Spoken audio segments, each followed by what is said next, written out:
Karriera ime në fakt nisi shumë spontanisht si një fëmijë që dashuroja muzikën dhe gjeja qetësinë aty. Edhe pastaj erdhi dhe u kthye në profesion nga dashuria që e madhe që kisha për të. Bëra një konkurs muzike në vendin tim aso kohën e Laç. Edhe shkoi mirë në Pallazin e Kulturës, edhe pastaj kur erdha në Tiranë, normalisht kushtet ishin më ndryshe sepse kishte më shumë ekspozim edhe mund të isha pjesë e më shumë eventeve të ndryshme. Edhe kështu nisi. Nga dëshira, nga dëshira si fëmijë gjithmonë për famën, për muzikën, më pastaj u kthye në profesion. E kuptova. Ti ke shumë këngë të publikuara. Po, jam bërë diku tek 8-9 tani. Dua të veçoj njërën, Bab e Bi. Po. A është ajo një këngë fikse dedikuar për babain tënd? Po, patjetër. Kënga është bërë në 50 vjetorin e ditëlindjes babait tim. Ka qenë një mënyrë për t'i bërë atij një dhuratë që ta kishte gjithë jetën. Edhe besoj se nuk ishte, domethënë, asnjëherë nuk ka një dhuratë mjaftueshëm të bukur për t'ia kthyer një prindi, po mendoj se ka qenë një nga dhuratat që do i mbetet gjithmonë. Edhe atij edhe mua, se edhe çdo njeriu që e ka bërë pjesë të eventeve të tyre familjare. Po, ndonjë këngë tjetër që e ke dedikim për ndonjë person veçantë? Se Bab e Bi e kuptojmë që është për babin, po ndonjë tjetër? Në fakt më pyesi shpesh sepse unë kam të gjitha këngët kështu me lëndime, po në të vërtetë nuk është se janë dedikime për një person. Mund të jenë, domethënë, disa prej këngëve nuk është se janë edhe të shkruara nga unë, kështu që nuk kanë si të jenë dedikime. Po normalisht unë si artiste mundohem që gjatë interpretimit të këngës të jap edhe nga vetja ime.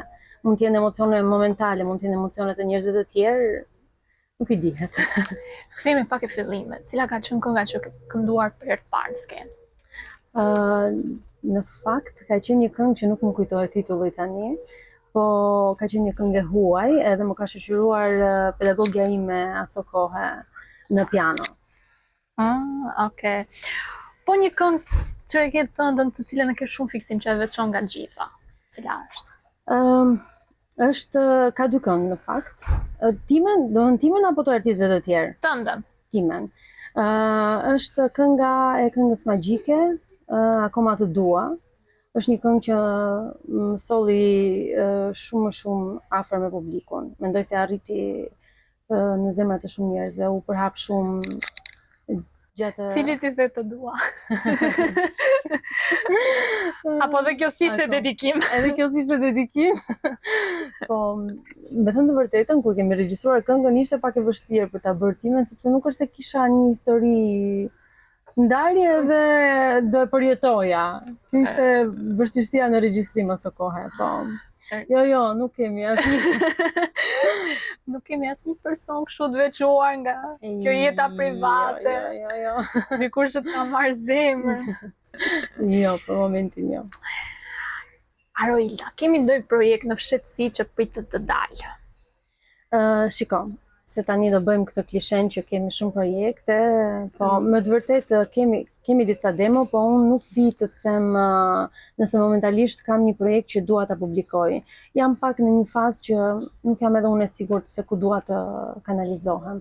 Kam dëshirë shumë që të bëj një album të vogël, një EP me disa këngë që kam dëshirë të jenë të shkruara nga unë.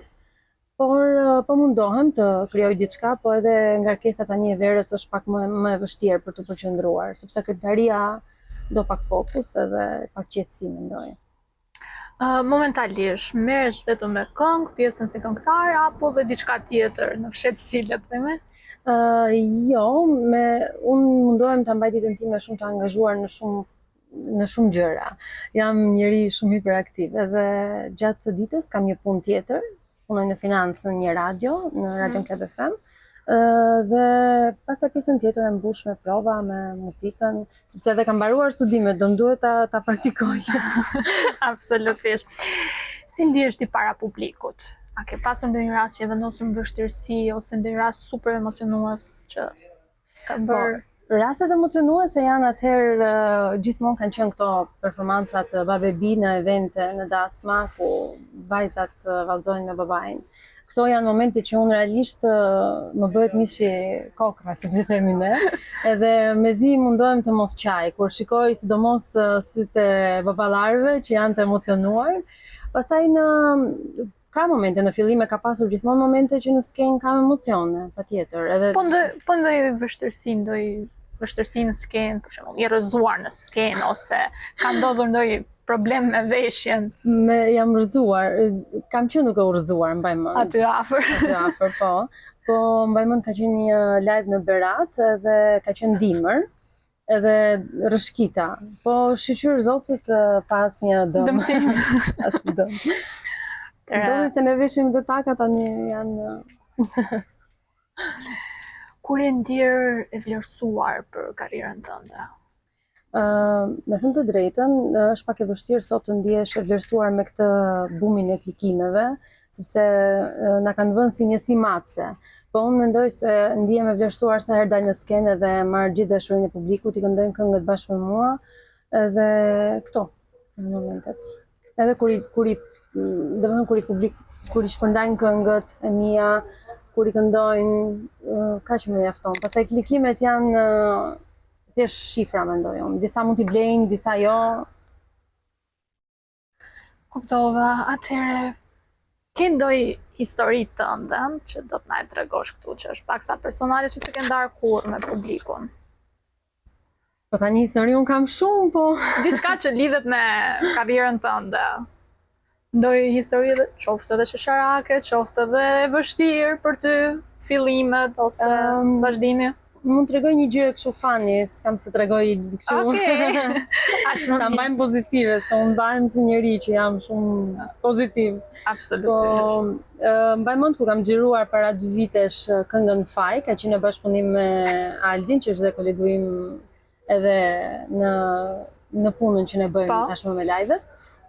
Kemi regjistruar tek Rana e Hedhun, edhe do regjistronim një pjesë në mëngjes për të kapur atë dritën e mirë dhe gjithashtu edhe pas dite.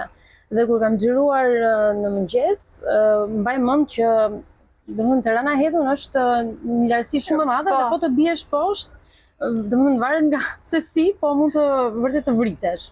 Edhe mbaj mend që kanë ardhur stafi dhe më kanë marrë kështu me vrap, kur mbasi kemi mbaruar xhirimet në mbrëmje, xhiruam edhe pas dite, më thanë që kishte dalë një gjarpër. Po gjarprinjt janë fobia ime më e madhe, edhe jam shumë e sigurt që po të më kishin thënë në moment, do kisha rënë, nuk do isha sot më me ndonjë këmbë, ndonjë duar, po edhe jam shumë e sigurt që nuk do kisha shkuar më për të xhiruar.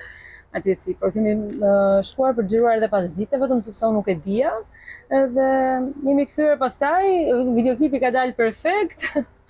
Ama një tmerr për brenda, sepse tani domethënë kur e mendoj them më ka ruajtur Zoti.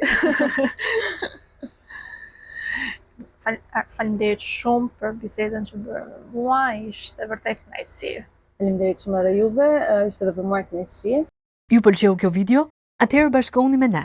Na ndiqni në Instagram, Facebook dhe TikTok dhe bëni subscribe në YouTube. Klikoni like dhe share dhe aktivizoni njoftimet për të mos humbur asnjë video të re. Faleminderit për mbështetjen.